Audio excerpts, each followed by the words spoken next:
Hello दोस्तों, कैसे हैं आप लोग। उम्मीद करते हैं अच्छे होंगे। दोस्तों, इस वीडियो में साइंस प्रैक्टिस सेट पेपर देखने वाले हैं। यह वीडियो बीपीएससी ट्री 4.0 के लिए अत्यंत आवश्यक है। तो चलिए शुरू करते हैं क्वेश्चन नंबर फर्स्ट से। देखिए, कहता है कि किसी विघटनाभिक तत्व की अर्ध आयु 5 वर्ष की होती है, तो 20 वर्ष बाद, तो देखिए 20/5 करेंगे तो टाइम निकलेगा कितना, 4। तो ये निकल जाएगा 4 वर्ष। ठीक है, 20/5 यानी 4।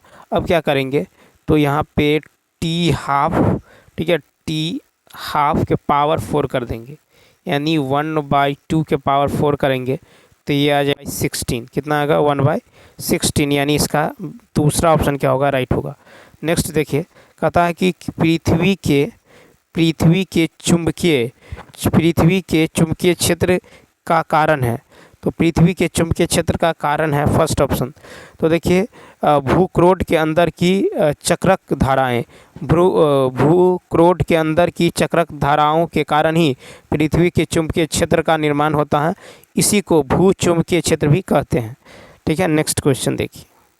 नेक्स्ट क्वेश्चन की यदि बात करें 113 है कि आपस में जुड़ी दो आवेशित वस्तुओं के बीच विद्युत धारा नहीं प्रवाहित होती हैं यदि वे हो। तो आपस में जुड़ी दो आवेशित वस्तुओं के बीच विद्युत धारा नहीं प्रवाहित होती हैं यदि वे समान विभव पर हो। यदि वे समान विभव पर हो, यानी तीसरा ऑप्शन। ठीक है, यदि वे समान विभव पर हो, क्योंकि ओम के नियम के अनुसार विभव तथा धारा के समानुपाती होती हैं। ठीक है, अतः यदि विभव समान होगा तो धारा भी समान होगी और धारा प्रवाहित नहीं होगी। नेक्स्ट, टेलीविज़न का दर्शक जो है, देखिए नेक्स्ट क्वेश्चन है कि टेलीविज़न का दर्शक एंटीना प्रयुक्त करते हुए बरसात में उपग्रह सिग्नल नहीं प्राप्त करते हैं क्योंकि। तो 114 का होगा तीसरा ऑप्शन। देखिए, क्योंकि यानी ए बी सी, देखिए तीसरा ऑप्शन, क्योंकि एंटीना छोटे होते हैं। ठीक है, वर्षा की बूंदें रेडियो तरंगों की ऊर्जा अवशोषित करती हैं और वर्षा की बूंदें रेडियो तरंगों की ऊर्जा की मूल दिशा को विचलित करती हैं। तो इसका जो है राइट आंसर होगा ए बी सी। ठीक है, तो बरसात में रेडियो तरंगें वर्षा की बूंदों से टकराकर आंशिक रूप से जो है या पूर्णतः उसमें ऊर्जा में परिवर्तित हो जाती हैं और बूंदों द्वारा अवशोषित कर ली जाती हैं। वर्षा की बूंदें रेडियो तरंगों की ऊर्जा की मूल दिशा को विचलित करने में भी सक्षम होती हैं। अतः इन कारणों से बरसात में उपग्रह सिग्नल प्राप्त करने में कठिनाई होती है। वर्षा के समय रेडियो सिग्नल कमज़ोर हो जाते हैं जिन्हें छोटे डिश एंटीना ग्रहण नहीं कर पाते हैं। नेक्स्ट देखिए, 115 है कि प्रेशर कुकर के अंदर उच्चतम तापमान पर निर्भर करेगा। तो 15 का फर्स्ट, ऊपर के छेद का क्षेत्रफल व उस पर रखा गया वजन।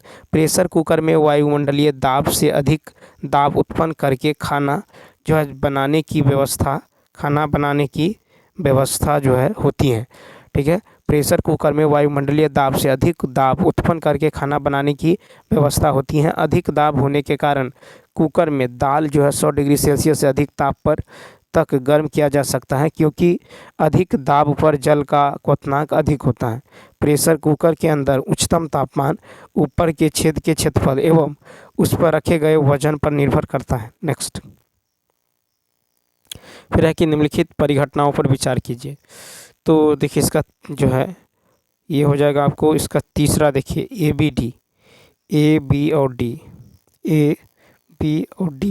तो देखिए, गोधूली से सूर्य का आभाप, उषा काल में सूर्य का रंग और आकाश में तारों का टिमटिमाना।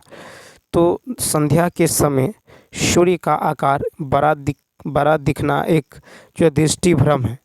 ठीक है, उसके बाद है कि उषा काल में सूर्य का लाल दिखना एवं आकाश में तारों का टिमटिमाना भी एक दृष्टि भ्रम है। आसमान में चकमकाते तारों को देखकर हमें ऐसा लगता है कि वे अनवरत नहीं चमक रहे बल्कि पल चमकना बंद करते रहते हैं, लेकिन ऐसी बात नहीं है। तारे निरंतर एक समान चमकते रहते हैं।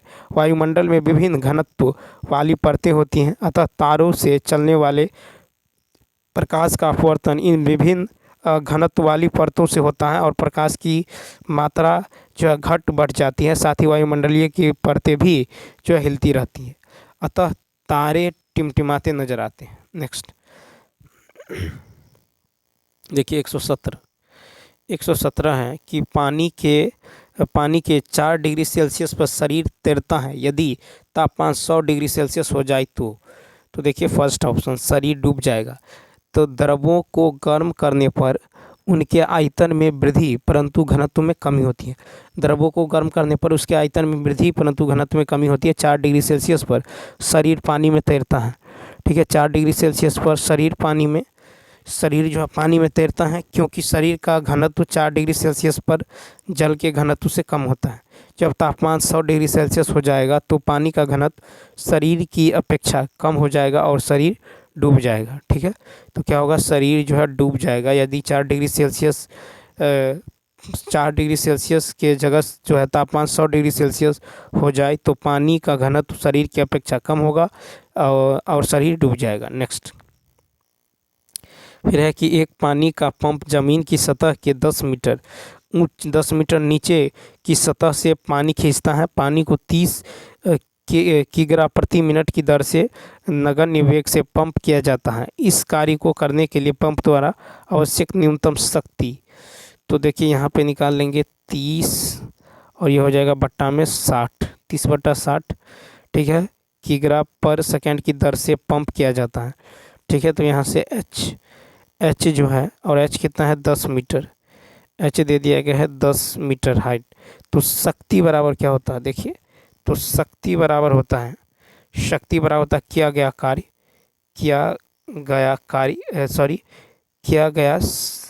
यहाँ पे हो जाएगा शक्ति बराबर, यहाँ हो जाएगा द्रव्यमान गुने त्वरण गुने ऊर्जा, द्रव्यमान गुने त्वरण गुने ऊर्जा।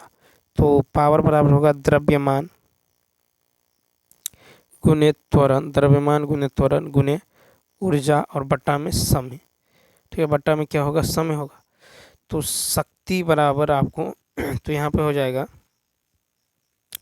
यानी शक्ति बराबर द्रव्यमान, ऊपर में है द्रव्यमान गुने त्वरण गुने ऊर्जा और बट्टा में समय।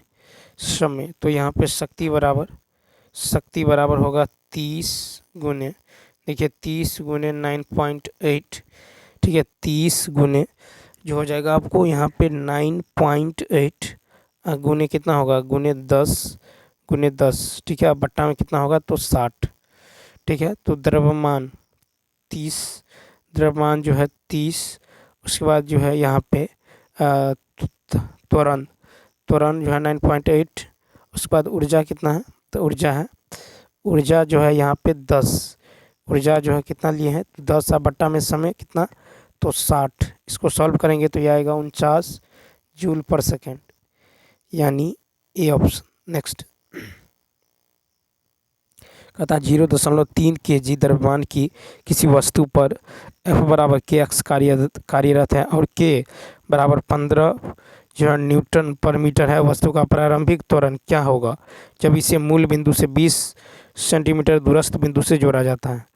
तो यहाँ पे देखिए, तो k का मान दे दिया गया है और यहाँ पे x बराबर मान लीजिए 20 है, ठीक है। x बराबर 20, तो F बराबर क्या होता है, F बराबर k इंटू एक्स, तो यानी F बराबर होता है m है, यानी m 15 गुने 0.2, ठीक है। m है कितना 15 और x जो है 0.2, ठीक है। ये हो जाएगा आपको कितना 0.2, यानी 15 दूनी 30, कितना होगा तो 0.3।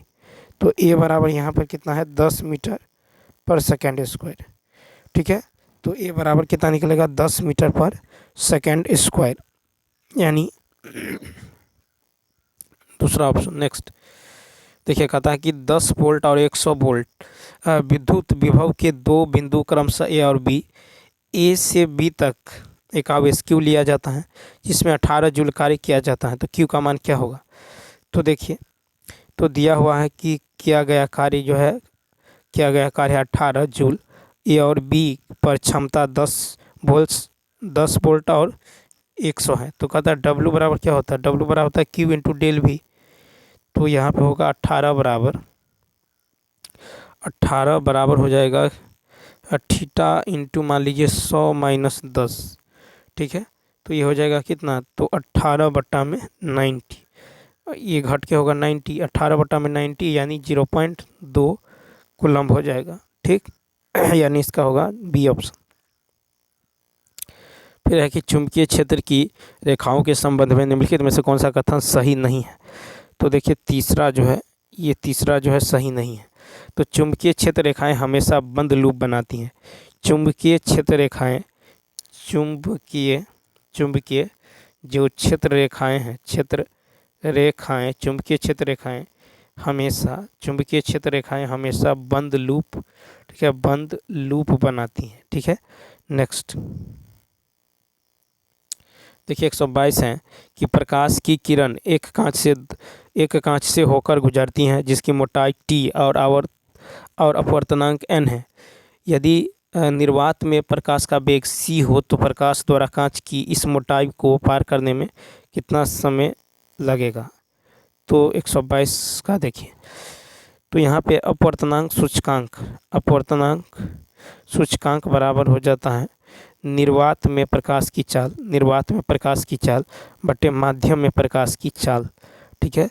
तो Vm, ठीक है, यानी अपवर्तनांक सूचकांक बराबर क्या होता है, तो निर्वात में प्रकाश की चाल बट्टे में माध्यम में प्रकाश की चाल, यानी समय बराबर, तो टाइम बराबर होता है आपको दूरी, समय बराबर होता है दूरी बट्टा चाल, समय बराबर दूरी बट्टा चाल। तो समय बराबर क्या हो जाएगा, तो देखिए यहाँ पे जो निकाल लेंगे तो ये निकल जाएगा NT, देखिए यहाँ पे निकल जाएगा आपको T/C/N, यानी NT/C निकल जाएगा, ठीक है। NT/C यानी दूसरा ऑप्शन, ठीक है। तो दूसरा ऑप्शन क्या होगा, राइट। नेक्स्ट क्वेश्चन देखिए 123, यदि पृथ्वी का गुरुत्वाकर्षण बल अचानक लुप्त हो जाता है तो निम्नलिखित में से कौन सा परिणाम सही होगा। तो फर्स्ट, वस्तु का भार शून्य हो जाएगा परंतु द्रव्यमान वही रहेगा। पृथ्वी की सतह के निकट किसी पिंड पर लगने वाला पृथ्वी का गुरुत्वाकर्षण बल यदि अचानक लुप्त हो जाए तो वस्तु का भार शून्य हो जाएगा परंतु द्रव्यमान वही रहेगा।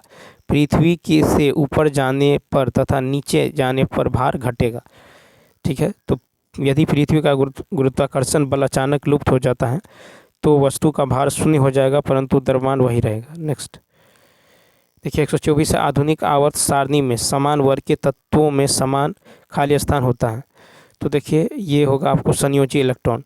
तो आधुनिक आवर्त सारणी में समान वर्ग के तत्वों में समान संयोजी इलेक्ट्रॉन होते हैं। नेक्स्ट फिर है कि शुष्क सेल में निम्नलिखित में से क्या विद्युत अपघट्यों के रूप में होता है। तो फर्स्ट, अमोनिया क्लोराइड और जिंक क्लोराइड।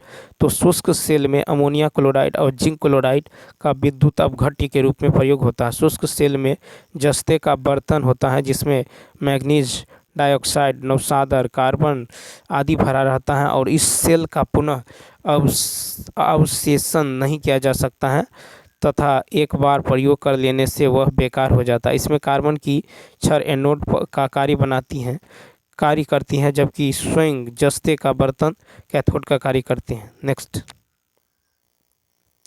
नेक्स्ट है कि अब तक जो है निम्नलिखित रसायनों में से कौन सा कृत्रिम बादल बनाने के लिए प्रयुक्त किया जाता है। तो देखिए 126 का होगा तीसरा ऑप्शन, 126 यानी सिल्वर आयोडाइड। तो देखिए यानी क्लाउड सीडिंग मौसम में बदलाव लाने की एक ऐसी प्रक्रिया है जिसमें बादलों से इच्छानुसार वर्षा कराई जाती है। आमतौर पर क्लाउड सीडिंग प्रक्रिया में सिल्वर आयोडाइड और शुष्क बर्फ जैसे यौगिक प्रयोग किए जाते हैं, ठीक है। इन रसायनों का हवाई जहाज के द्वारा बादलों पर छिड़काव किया जाता है, ठीक है। और इससे अतिरिक्त पृथ्वी से जनरेटरों का एंटी एयरक्राफ्ट बंदूकों से भी इन्हें बादलों पर छोड़ा जाता है। नेक्स्ट फिर है कि धातुओं को उनके धात्विक गुण के बढ़ते क्रम में व्यवस्थित किया गया है। सही विकल्प का चयन करें। तो समूह के नीचे की ओर धात्विक गुण बढ़ता है क्योंकि समूह में नीचे की ओर इलेक्ट्रॉन को खोने की क्षमता बढ़ जाती है। जैसे जैसे हम किसी पदार्थ में बाएं से दाएं चलते हैं तो धातु का गुण धीरे धीरे घटता है। इस प्रकार जो है SI लेस देन क्या होगा, BE less than AL less than के धातु की शक्ति बढ़ाने का सही क्रम है। सिलिकॉन एक धातु है और BE AL और K को धातु माना जाता है। क्वेश्चन नंबर देखिए 128 के निम्नलिखित में से कौन सा ऑक्साइड लाल लिटमस पथ को नीले रंग में बदल देता है। 128 का होगा तीसरा KO2। तो दिए गए ऑक्साइड में carbon dioxide CO2, sulphur dioxide SO2 और नाइट्रोजन ऑक्साइड NO2 अम्लीय प्रकृति के हैं, अतः वे दोनों लिटमस पथ को लाल कर देगा। पोटेशियम ऑक्साइड प्रकृति में क्षारीय है जो लाल लिटमस पथ को नीले रंग में बदल देगा। तो तीसरा ऑप्शन क्या होगा, राइट होगा। तो कहा था कि कौन सा ऑक्साइड जो है लाल लिटमस पथ को नीले में बदल देगा, तो KO2। तो दिए गए ऑक्साइड में कार्बन डाइऑक्साइड CO2 और सल्फर डाइऑक्साइड SO2 और नाइट्रोजन डाइऑक्साइड NO2 ठीक है अम्लीय प्रकृति के हैं, अतः वे नीले लिटमस पथ को लाल में बदल देता है। ठीक है, पोटेशियम ऑक्साइड प्रकृति में क्षारीय है जो लाल लिटमस पथ को नीले में बदल देता है। नेक्स्ट कहता प्रकाश सजावट तथा विज्ञापन के लिए विसर्जन नलिकाओं में प्रयुक्त होने वाली गैस है। तो तीसरा नियॉन। तो नियॉन गैस विसर्जन लैंपों एवं ट्यूबों तथा प्रदीप्ति बल्बों में भरी जाती है। CFL में वशीकृत आर्गन गैस भरी होती है। नेक्स्ट है कि रबर, वाहन और सेल रसायनों जैसे उद्योग हानिकारक गैस छोड़ते हैं जो अम्लीय वर्षा के लिए जिम्मेदार होती है। ये गैस किन तत्वों के ऑक्साइड से बनती है। तो 130 का जो राइट आंसर होगा ये होगा तीसरा नाइट्रोजन सल्फर। तो अम्लों की अधिकता वाली वर्षा को अम्लीय वर्षा कहा जाता है।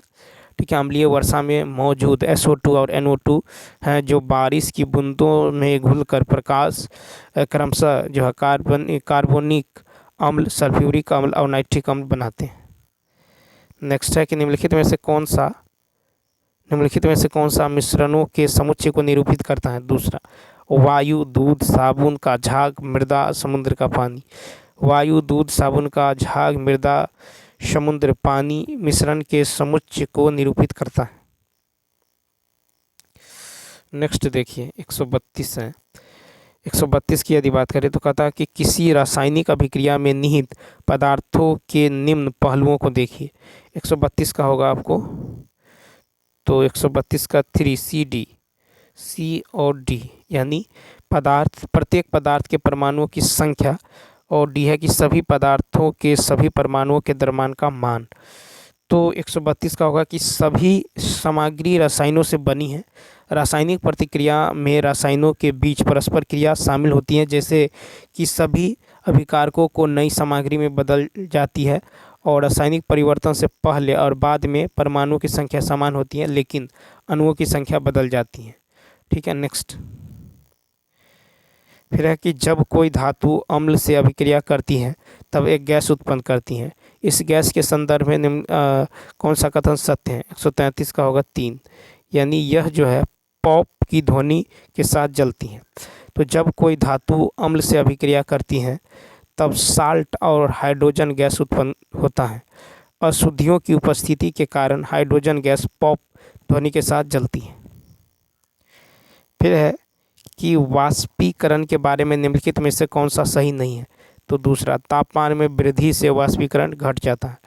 ठीक है, तो देखिए क्वथनांक से कम किसी तापमान पर द्रव का वाष्प में परिवर्तन की घटना को वाष्पीकरण कहा जाता है। वाष्पीकरण की दर निम्नलिखित के साथ बढ़ती है। ठीक है, उसके बाद देखिए जैसे सतह क्षेत्र बढ़ने पर तापमान में वृद्धि, आर्द्रता में कमी, वायु की गति में वृद्धि।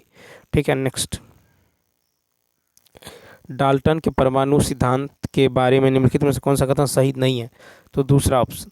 तो देखिए डाल्टन के परमाणु सिद्धांत के अनुसार सभी द्रव चाहे एक तत्व, एक यौगिक या मिश्रण हो, सूक्ष्म कणों से बना होता है जिन्हें परमाणु कहते हैं। इस सिद्धांत की विवेचना जो है किया गया है कि सभी द्रव्य जो है परमाणुओं नामक सूक्ष्म कणों से बने होते हैं जो रासायनिक अभिक्रियाओं में भाग लेते हैं। परमाणु अविभाज्य कण होते हैं जिन्हें रासायनिक अभिक्रिया में सृजित या नष्ट नहीं किया जा सकता है। किसी दिए गए तत्व के परमाणु द्रव्यमान और रासायनिक गुणधर्म समान होते हैं। भिन्न भिन्न तत्वों के परमाणुओं के द्रव्यमान और रासायनिक गुणधर्म भिन्न भिन्न होते हैं। परमाणु परस्पर छोटी पूर्ण संख्याओं के अनुपात में संयोग कर यौगिक निर्मित करते हैं। किसी दिए गए यौगिक में परमाणुओं की जो है सापेक्ष संख्या और प्रकार निश्चित होते हैं। नेक्स्ट 136 है कि संतानों की संख्या को नियंत्रित करने के लिए उपकरणों के निवारक उपायों द्वारा गर्भधारण का विनिमय कहा जाता है। 136 का जो होगा फर्स्ट जन्म नियंत्रण। तो जन्म नियंत्रण अर्थात संतानोत्पत्ति को नियंत्रित रखने के लिए किए गए प्रयासों को संदर्भित करता है और इसमें निवारक उपायों द्वारा जो गर्भधारण को विनियमित किया जाता है। ठीक है, उसके बाद देखिए क्वेश्चन नंबर 137 कहता जब पौधे के किसी भाग की वृद्धि या गति प्रकाश की ओर होती है तो इस प्रक्रिया को कहा जाता है यानी धनात्मक प्रकाशानुवर्तन। तो जब पौधे के किसी भाग की वृद्धि प्रकाश की ओर होती है तो यह प्रक्रिया धनात्मक प्रकाशानुवर्तन कहलाती है। पौधों को प्रकाश की ओर गति करने में ऑक्सिन हार्मोन सहायक है। नेक्स्ट कहता है कि खाली स्थान अनुजात कोशिकाओं में एक साथ जो विभिन्न विखंडनों में विभाजित होता है। तो होगा तीसरा ऑप्शन यानी प्लाज्मोडियम। प्लाज्मोडियम मलेरिया का परजीवी है जिसमें संतानोत्पत्ति के लिए द्विविखंडन की प्रक्रिया संपन्न होती है। यह प्रोटोजोआ संघ का प्राणी है। नेक्स्ट देखिए नेक्स्ट है कि दीपक एक क्षेत्र में ऊर्जा के प्रवाह का अध्ययन करने का प्रयास कर रहा है और उसने इसके लिए निम्नलिखित चित्र बनाया है। आप जो है उसकी टिप्पणियों की व्याख्या कैसे करेंगे? तो 139 का होगा आपको। देखिए 139 का दूसरा ऑप्शन यानी उसके अवलोकन सही हैं लेकिन पोषी स्तर की संख्या अधिक हो सकती हैं।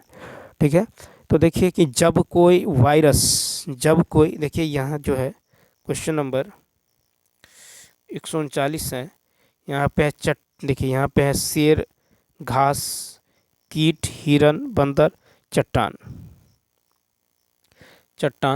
तो यहाँ पे देखिए जब कोई वायरस प्रतिकृति बनाता है तो स्वयं की प्रतियां बनाता है। कभी कभी थोड़ा सा बदल जाता है जो कि वायरस के लिए सामान्य है। इन परिवर्तनों को वो जो उत्परिवर्तन के रूप में जाना जाता है और एक या एक से अधिक नए उत्परिवर्तन जो है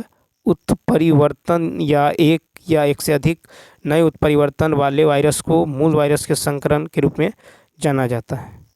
तो यहाँ पे जो है क्वेश्चन नंबर 139 को यदि देखें तो दीपक एक क्षेत्र में ऊर्जा के प्रवाह का अध्ययन करने का प्रयास कर रहा है और इसके लिए चित्र दिया गया है। ठीक है, तो इसका राइट आंसर होने वाला है आपको 139 का होगा दूसरा ऑप्शन यानी उसके अवलोकन सही है लेकिन पोषी स्तर की जो संख्या है ये अधिक हो सकती है। नेक्स्ट देखिए 140 है कि पराबैंगनी किरणें कैंसर का कारक होती हैं लेकिन समताप मंडल में वही पराबैंगनी किरणें हमारी मदद कर रही हैं। कैसे? तो 140 का होगा 2। वे समताप मंडल में ऑक्सीजन को ओजोन में परिवर्तित करते हैं। समताप मंडल में ओजोन पृथ्वी पर जीवन को हानिकारक पराबैंगनी यानी यूवी विकिरण से बचाती है। समताप मंडल में ओजोन पृथ्वी पर जीवन को हानिकारक पराबैंगनी यूवी विकिरण से बचाती है। समताप मंडल में ओजोन मुख्य रूप से पराबैंगनी विकिरण द्वारा निर्मित होता है। जब उच्च ऊर्जा पराबैंगनी किरणें साधारण ऑक्सीजन अणुओं यानी O2 से टकराती हैं तो वे अणु को जो है 2 एकल ऑक्सीजन परमाणुओं में विभाजित करती हैं जिन्हें परमाणु ऑक्सीजन के रूप में जाना जाता है। ठीक है, एक मुक्त ऑक्सीजन परमाणु फिर दूसरे ऑक्सीजन अणु के साथ मिलकर ओजोन का एक अणु बनाता है। नेक्स्ट कहता सोनू ने गोलू, झुर्रीदार और पीले जो है हरे रंग के बीजों के डाई हाइब्रिड क्रॉस का अध्ययन करने के लिए एक प्रयोग किया है। उसने कुल दो चार तीन दो बीज प्राप्त किए हैं और उन बीजों की संख्या क्या होगी जो गोल और पीले हैं। तो देखिए 143 का जो होगा तो यहाँ पे जो है अनुपात देख लीजिए। अनुपात जो हो जाएगा ये हो जाएगा 9 3 3 और 1। ठीक है, क्या होगा 9 3 3 1 हो जाएगा। ठीक है, तो मेंडल का डाई हाइब्रिड और जो है डाई हाइब्रिड और जो है फेनोटाइपिक अनुपात जो है यह 9 3 3 1। तो पीला जो है गोल, पीला गोल कितना है, पीला गोल है 9, पीला गोल जो होगा ये होगा 9। ठीक है, उसके बाद देखिए पीला झुरीदार ये होगा 3। ठीक है, और हरा गोल होगा 3, हरा गोल 3। उस पर हरा झुरीदार कितना होगा, हरा झुरीदार होगा 1, 9 3 3 1। ठीक है, कितना होगा 1 होगा हरा झुरीदार। तो बीजों की कुल संख्या कितना है, तो बीजों की कुल संख्या है 24 32। ठीक है, 24 32 तो हमको निकालना है। तो जो गोल और पीले हैं, जो गोल और पीले, तो पीला आपको देखिए तो कितना होगा 9। ठीक है, पीला 9, तो 9/16। ठीक है, 9/16 इस सबको जोड़ेंगे 9 3 12 3 15 1 16, तो 9/16 गुने 2432। ये कट के कितना होगा तो 1368। ठीक है, 1368 यानी सी ऑप्शन। ठीक है, तो सी ऑप्शन क्या होगा, राइट होगा। तो ये याद रखना है आपको, रेशियो जो होगा 9 3 3 1 होगा, 9 3 3 1 होगा। ठीक है, इसमें जो पहला वाला होगा वो पीला गोल होगा, दूसरा वाला पीला झुरीदार, तीसरा वाला हरा गोल होगा, उसके बाद हरा झुरीदार होगा। नेक्स्ट क्वेश्चन देखिए, कहता है कि निम्नलिखित में से कौन नॉन बायोडिग्रेडेबल पदार्थ का चयन जो है निम्नलिखित में से नॉन बायोडिग्रेडेबल पदार्थ का चयन कीजिए। तो 142 का होगा आपको दूसरा ऑप्शन, यानी BCDH। क्या होगा तो BCDH हो जाएगा आपको, BCDH। ठीक है, तो देखिए कि एक नॉन बायोडिग्रेडेबल पदार्थ को एक प्रकार के पदार्थ के रूप में परिभाषित किया जा सकता है जिसे प्राकृतिक जीवों द्वारा विघटित नहीं किया जा सकता है और यह प्रदूषण के स्रोत के रूप में कार्य करता है। नॉन बायोडिग्रेडेबल पदार्थों में कांच की बोतल, इत्र, स्प्रे बोतल, थर्मोकोल और बॉल पेन रिफिल शामिल है। बायोडिग्रेडेबल पदार्थों में गाजर, चावल की भूसी, ठीक है, पपीता और जो है लकड़ी की छड़ी शामिल है। ठीक है, लकड़ी की छड़ी जो है शामिल है। तो यहाँ पे हो जाएगा बी यानी कांच की बोतल। ठीक है, बी। सी है आपको स्प्रे की बोतल, डी है चावल की भूसी और एच है आपको बॉल पेन का रिफिल। नेक्स्ट, फिर कहता है रक्तचाप को जिस उपकरण द्वारा मापा जाता है उसे क्या कहा जाता है। तो दूसरा ऑप्शन स्फिग्मेनोमीटर।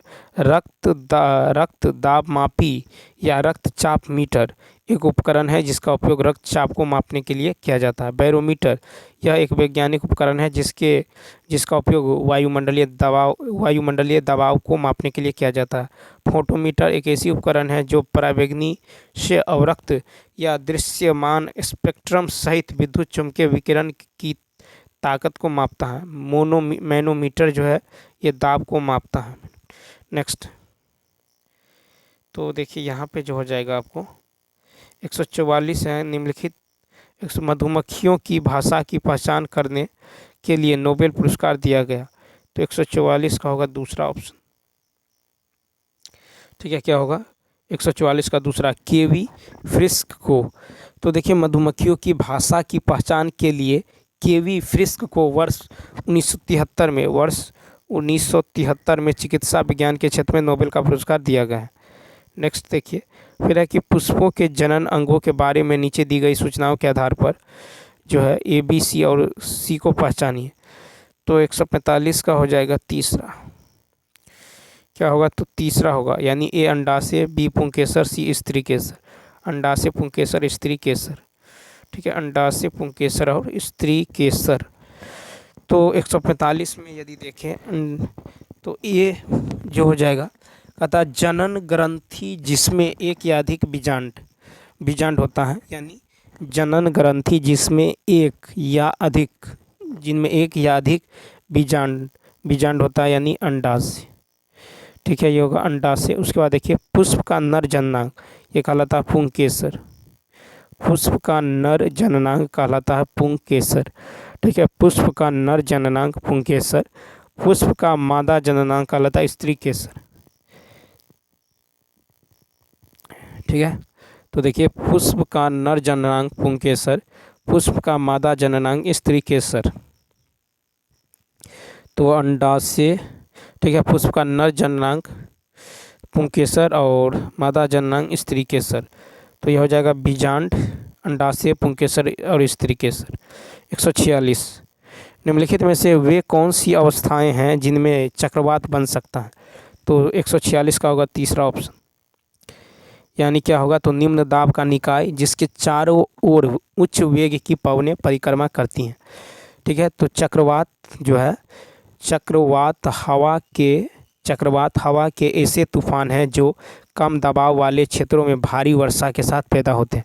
वे समुद्र की सतह पर गर्म हवा के बढ़ने की एक सतत प्रक्रिया के कारण होते हैं।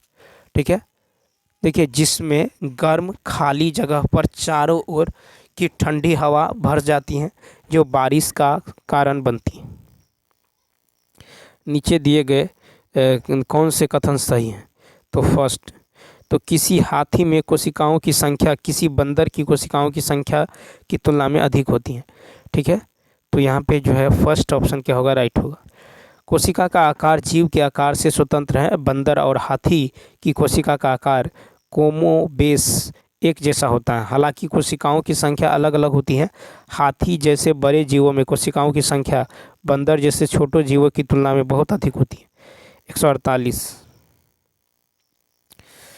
148 है कि नीचे दिया गया कौन सा कथन सही नहीं है? तो तीसरा ऑप्शन।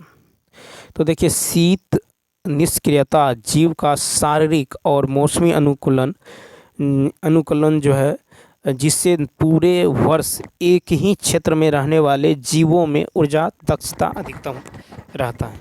ठीक है, यह गर्म रहने और लगातार उच्च चयापचय दर बनाए रखने के लिए पर्याप्त प्रतिरक्षात्मक प्रक्रिया का एक विकल्प है। तो यानी क्या होगा, तो शीत निष्क्रियता जीव का शारीरिक और मौसमी अनुकूलन है। ठीक है, जिसमें पूरे वर्ष एक ही क्षेत्र में रहने वाले जीवों में ऊर्जा दक्षता अधिकतम रहता है। 149 निम्नलिखित में से कौन सा कथन पौधों में वाष्पोत्सर्जन के प्रक्रिया की सही प्रकार से व्याख्या करता है? 149 का होगा आपको 4। तो क्या होगा 4, उपयुक्त में से एक से अधिक। तो देखिए वाष्पोत्सर्जन मिट्टी से पानी के अवशोषण में मदद करता है। अवशोषित पानी जड़ों से पत्तियों तक जाइलम वाहिकाओं के माध्यम से जाता है। ये बहुत हद तक वाष्पोत्सर्जन खिंचाव से प्रभावित होते हैं। वाष्पीकरण के दौरान वाष्पोत्सर्जन पौधे की सतह ठंडी रखने में मदद करता है। 150 कहता है कि व्हेल, शार्क, डॉल्फिन और मछली सभी जलीय जीव हैं। निम्नलिखित में से कौन सा कथन उनके श्वसन तंत्र का सही प्रकार से वर्णन करता है? 150 का होगा तीसरा ऑप्शन, यानी व्हेल और डॉल्फिन जो है फुसफुस के द्वारा श्वास लेते हैं। ठीक है, तो देखिए क्लोम पंख वाले अंग होते हैं जो रक्त वाहिकाओं से भरे होते हैं। मछली अपने मुंह से पानी लेकर सांस लेती हैं और उसे क्लोम मार्ग से बाहर निकालती हैं। जब एक व्हेल या डॉल्फिन सतह पर आती हैं तो वे अपने सिर के शीर्ष पर उसके माध्यम से हवा में सांस लेती हैं। तो व्हेल और डॉल्फिन जो है फुसफुस के द्वारा सांस लेती हैं, व्हेल और डॉल्फिन। तो चलिए दोस्तों, इस वीडियो में इतना ही। यदि यह वीडियो अच्छा लगा हो तो लाइक, शेयर और सब्सक्राइब करना न भूलें। साथ ही साथ कमेंट करके बताइए वीडियो आपको कैसा लगा। तो चलिए मिलते हैं नेक्स्ट वीडियो में। Thanks for watching.